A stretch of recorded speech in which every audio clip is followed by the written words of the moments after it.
This talk is on a work we did at the Censored Planet Lab about 18 months back.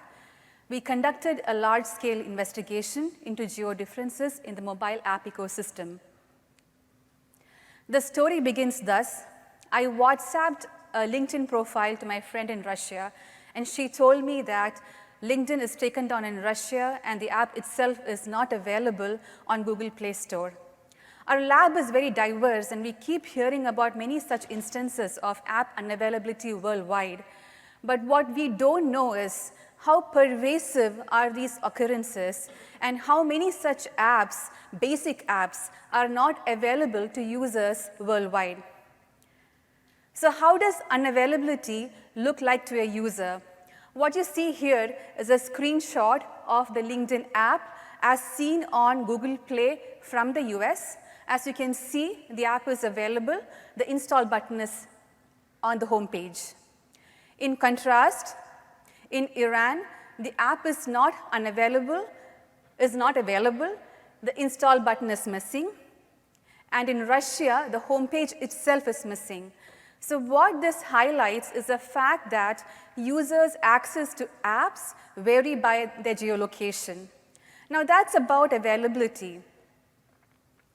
We also know of instances where developers release regionalized versions of apps to certain countries. So this raises another question now. Do these apps have geodifferences in their security and privacy features? Prior research on the web ecosystem has highlighted inequities in access to web content and services, with censorship and geoblocking by developers being significant enablers of such inequities. Research has shown that service providers, given an option, tend to block content indiscriminately, effectively isolating entire countries as such. Now, despite mobile users far surpassing traditional internet users, not much is known about app equity in terms of geodifferences in availability, security, and privacy. We thus conduct the first large-scale study that measures two fundamental facets of app equity. One, at a given point in time, is an app available to users in different countries across the world? And two, if available, do these apps differ in their security and privacy offerings? Now, conducting such a large-scale study is non-trivial because we wanted to collect a snapshot of the apps as seen on Google Play from tens of countries at the same time. We wanted to collect app binaries, their metadata, and their privacy policies at the same time. So this in itself raises several questions. Now, does a user's view of Google Play change when accessed from a residential vantage point inside the country versus a VPN vantage point inside the country? And our tests show that the view is consistent, so we chose VPNs and VPSs. Now, these VPNs and VPSs, are they reliable? Do they have good speeds? Can they handle long-running downloads? Does their advertised geolocation match that of Google's? Third, in case of download errors, how do we eliminate transient network errors and root cause the right actor responsible for these failures? Fourth, what are the runtime factors that can impact measurements? For instance, what is the app churn that these app markets see in terms of updates?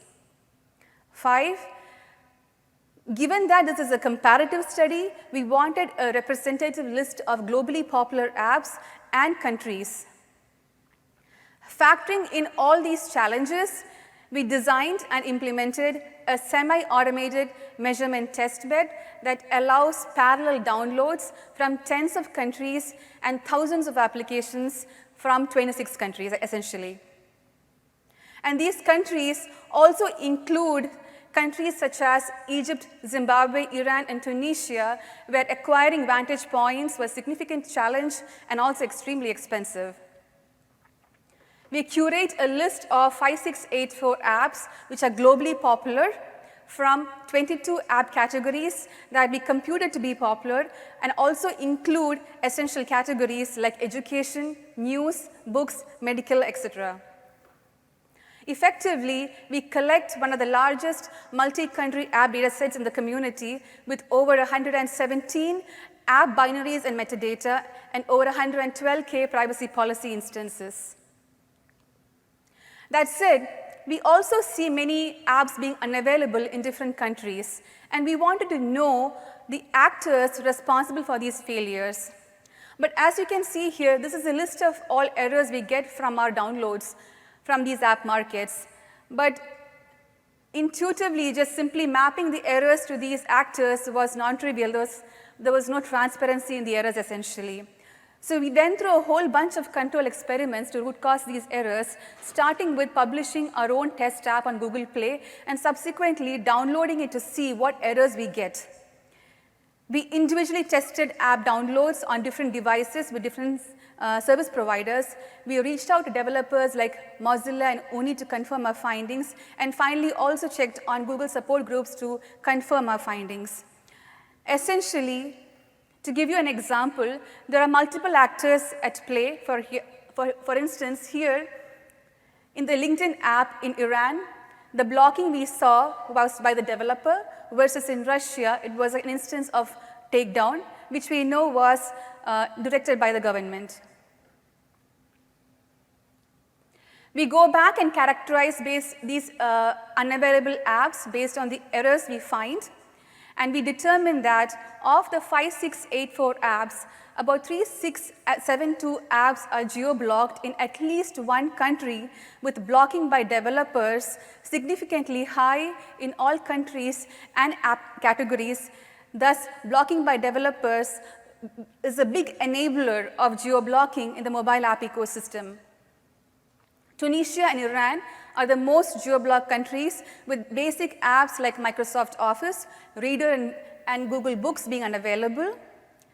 We also cluster these countries to look for similarities in app unavailability, and we find regional similarities. For instance, in the EU countries in our list, we see a huge overlap of about 496 apps being blocked, of which 8 are blocked only in EU, possibly because of GDPR, and this includes popular apps like USA Today and the large gay dating app called Blued.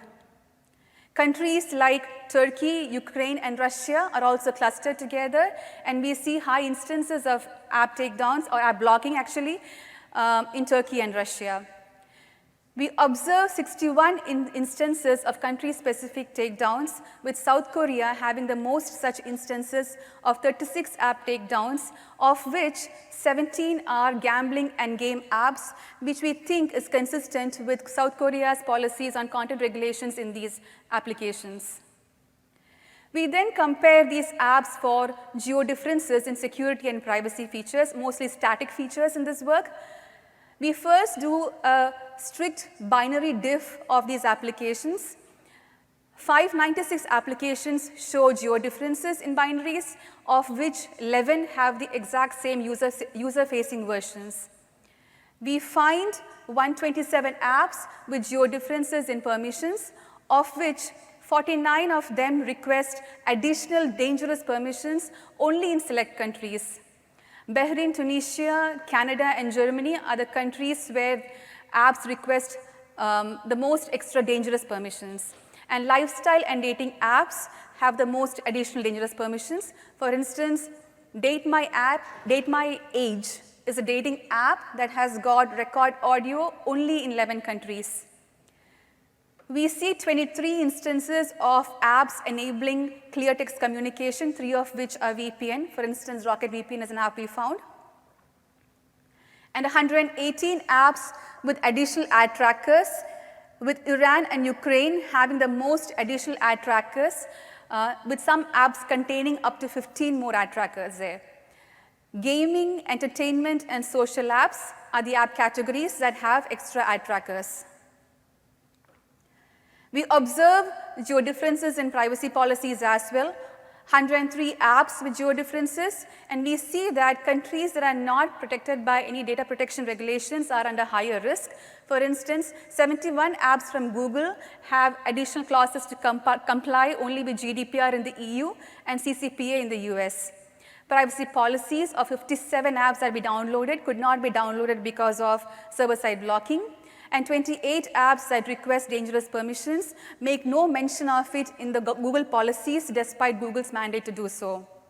Now the geodifferences aside, we also see some very basic privacy policy violations. For instance, we see apps containing missing privacy policies because of broken links, or even apps that redirect to news websites when the privacy policy link is clicked. We also find instances of nonsensical privacy policies like this you see here. This is just a requirement by the Play Store, an example of a nonsensical policy. To recollect, we see large-scale differences, geodifferences in app availability, security, and privacy in the app ecosystem. And this raises a very important question. By granting developers unmoderated control and by being lax about auditing, aren't these global app markets contributing to internet splintering and effectively exposing users worldwide to higher security and privacy risks? To overcome the gaps identified in this study, we make a few recommendations in the paper. For one, app markets can start with providing clear signals, as in the web ecosystem where there's error codes, for attributing app unavailability. They can make transparent the takedown requests and the rationale for these requests in their transparency reports. They can also provide good hooks for auditing developer behavior, for instance, by releasing a developer's app release history, which enables third-party audits, for instance. They can also improve their vetting engine to factor in geodifferences and push developers for better transparency. Finally, these app markets may also host privacy policies on their websites to ensure availability worldwide and also better vet privacy policies. That said, our code and the results of this work is available at geodiff.app. Thank you. Open for questions.